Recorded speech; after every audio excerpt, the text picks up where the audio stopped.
Welcome to spectrum guys. Spectrum में आपका स्वागत है। आज की इस वीडियो में चर्चा करने वाले हैं एसएससी का भी जो नोटिफिकेशन आया है उसके बारे में। SSC that means staff selection commission, इसने क्या किया है, एसएससी कांस्टेबल जीडी के लिए 2022 के लिए नोटिफिकेशन जारी किया है। और इस बार जो सीट है एक धमाकेदार सीट है, यानी कि टोटल जो इस बार सीट है 24,369 सीटें हैं। यानी तो हम इस वीडियो में क्या करेंगे, इस एप्लीकेशन डेट की, इसके क्वालिफिकेशन की, इसके फी की, जितनी भी इस डाउटफुल बातें होती है इसकी हम चर्चा करने वाले हैं। तो सबसे पहले चैनल को सब्सक्राइब कर लीजिएगा और बेल आइकन जरूर दबा लीजिएगा। साथ ही अगर आपका कोई क्वेश्चन या क्वेरीज रह जाता हो तो हमें कमेंट करके जरूर बताइएगा।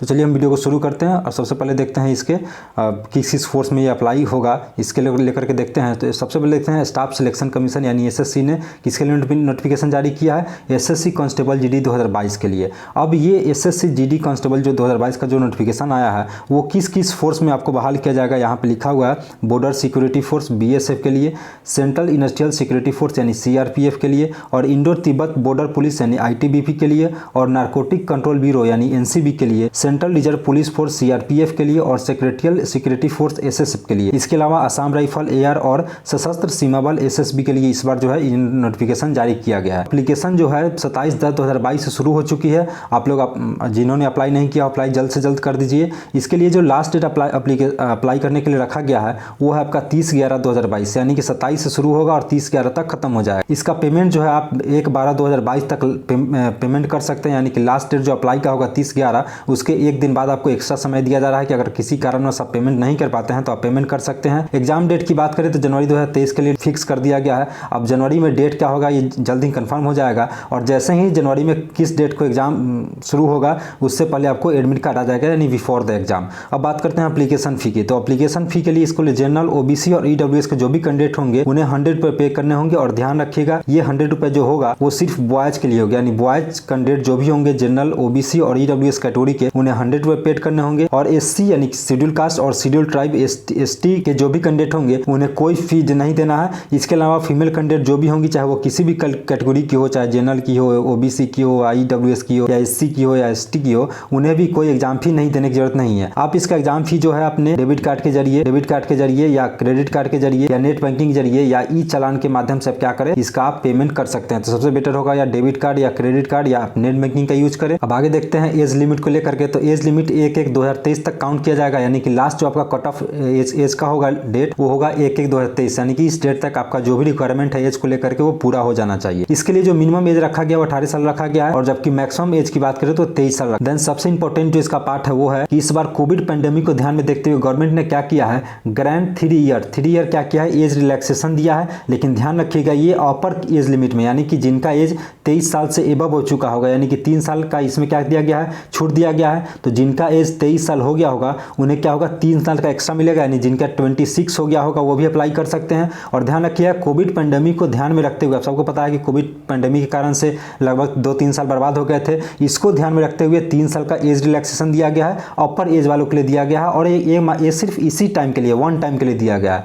और ध्यान रखिएगा अपर एज यानी कि जिसका मिनिमम एज 18 साल नहीं पूरा है तो वो ऐसा नहीं करेंगे, सोचेंगे कि मेरा 18 साल नहीं पूरा है, 3 ईयर का जो है एज रिलैक्सेशन दिया गया है तो 18 में से अगर 3 माइनस कर दे तो 16 लेवल अप्लाई कर सकते हैं। ऐसा नहीं है, ये जो एज रिलैक्सेशन है वो सिर्फ अपर एज वालों के लिए है, यानी कि 23 ईयर जिनका हो चुका होगा उसमें आप 3 साल ऐड करेंगे। ग्राफ दिया हुआ है इसमें आप देख सकते हैं, एससी एसटी वालों को 5 साल का एज रिलैक्सेशन दिया हुआ है अपर एज लिमिट में। ध्यान रखिएगा सारे जो एज रिलैक्सेशन है वो अपर एज लिमिट में है। ओबीसी को दिया गया है 3 साल के लिए, एक सर्विसमैन को दिया गया है 3 साल के लिए, और 1984 और 2002 के जो गुजरात दंगे में जो भी अनरिजर्व कैटेगरी के, यानी जो रिजर्वेशन में नहीं आते हैं, जो अनरिजर्व कैटेगरी के जो भी विक्टिम थे उन्हें क्या किया गया है, 5 साल के लिए छूट दिया गया है। इसके अलावा 1984 के राइट में और 2002 के गुजरात में जो दंगा हुआ था उसमें जो ओबीसी के विक्टिम होंगे उन्हें 8 साल का एज रिलैक्सेशन दिया गया है। और इसके अलावा इसी में यानी 1984 के राइट्स में और 2002 के गुजरात दंगे में जो विक्टिम होंगे, जिनके उनके जो बच्चे होंगे जो एससी एसटी से बिलोंग करते होंगे उन्हें कितना 10 साल के लिए एज रिलैक्सेशन दिया गया है। फिर हम आगे बढ़ते हैं, आगे देखते हैं एजुकेशनल क्वालिफिकेशन। एजुकेशनल क्वालिफिकेशन जो है आपका वो भी काउंट किया जाएगा 1/1/2023, नहीं लास्ट डेट जो रखा गया है एजुकेशनल क्वालिफिकेशन को लेकर के वो 1/1/2023 रखा गया है।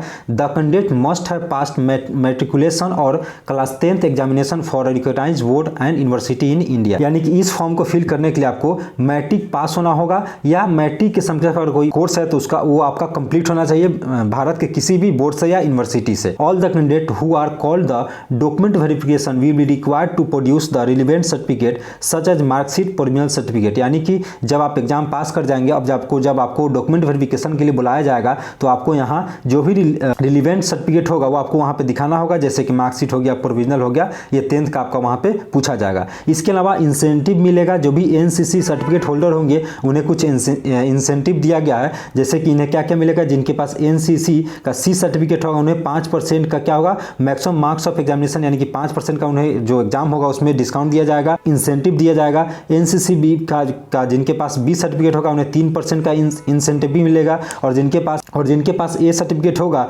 उन्हें 2% का इंसेंटिव दिया जाएगा। फिर आगे देखते हैं कि किस किस फोर्स में कितने कितने पोस्ट आए हैं। तो यहाँ देखिए, बॉर्डर सिक्योरिटी फोर्स बीएसएफ में 10,497 आया है। Central industrial security force CISF में 100 सीट है, इस बार 100 पोस्ट है। Central reserve police force CRPF में 8,911 सीट है। सशस्त्र सीमा बल यानी एसएसबी में 1284 पोस्ट है इस बार। Indo Tibet border police ITBP sorry यहाँ पे पुलिस हो जाएगा में 1613 पोस्ट है इस बार। असम राइफल में 1697 रखा गया है। एसएसएफ यानी सेक्रेटरियल सिक्योरिटी फोर्स में 103 रखा गया है, और नारकोटिक कंट्रोल ब्यूरो यानी एनसीबी में 164 सीट रखी गई है। यानी जो है फोर्स में किस फोर्स में कितना सीट है या अलग अलग डिवीजन था वो आपको हमने दिखाया। फिर आगे हम बढ़ते हैं, SSC constable notification 2022 category wise details, यानी किस किस कैटेगरी के लिए किस किस पोस्ट में कितनी सीटें, यहाँ पे एक डाटा दिया हुआ है, इसे आप देख सकते हैं। जैसे कि अगर हम बीएसएफ की बात करें तो एसएससी जीडी जो मेल कैंडिडेट होंगे जो अनरिजर्व के होंगे उनके बीएसएफ के लिए 3733 है, ईडब्ल्यूएस कैटेगरी के होंगे 857 है, ओबीसी के लिए 1980 है,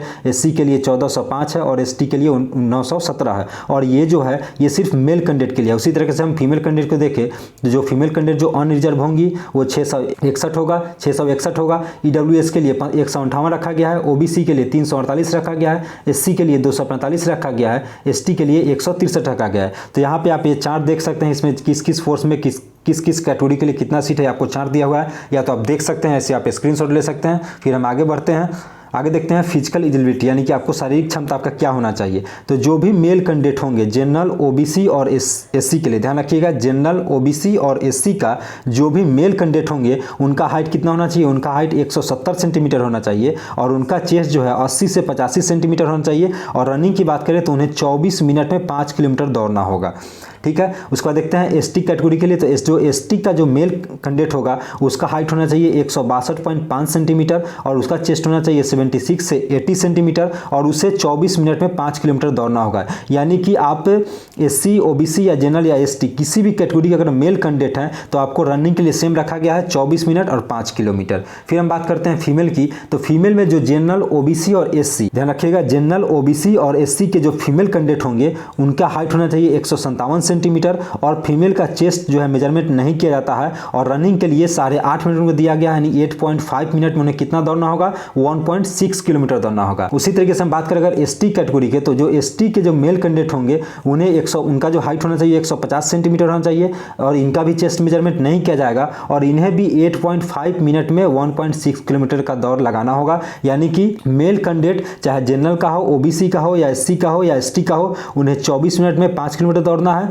और फीमेल कैंडिडेट चाहे जनरल ओबीसी, एससी और एसटी का हो, उन्हें 8.5 मिनट में 1.6 किलोमीटर का दौड़ लगाना है। बाकी सब हाइट और चेस्ट में जो भी डिफरेंस है लेकिन रनिंग में सेम रखा गया है। अगर वीडियो अच्छा लगा हो तो चैनल को सब्सक्राइब जरूर कीजिएगा, साथ ही अपने दोस्तों का शेयर कीजिएगा। और इससे रिलेटेड कोई भी अगर पीडीएफ चाहते हैं तो आप इस वीडियो के डिस्क्रिप्शन में आपको टेलीग्राम का ग्रुप का लिंक मिल जाएगा, वहां से आप जाकर के उसमें ज्वाइन कर सकते हैं। आपको उस ग्रुप में एमसीक्यूज मिल जाएगा, साथ ही पीडीएफ मिलेगा, करंट न्यूज जो भी होगा वो सारे आपको मिल जाएगा, हमेशा अपडेट आपको मिलता रहेगा। तो प्लीज़ जरूर जाकर के चैनल को ज्वाइन कीजिएगा। थैंक यू फॉर वॉचिंग, मिलते हैं नेक्स्ट वीडियो में नेक्स्ट टॉपिक के साथ।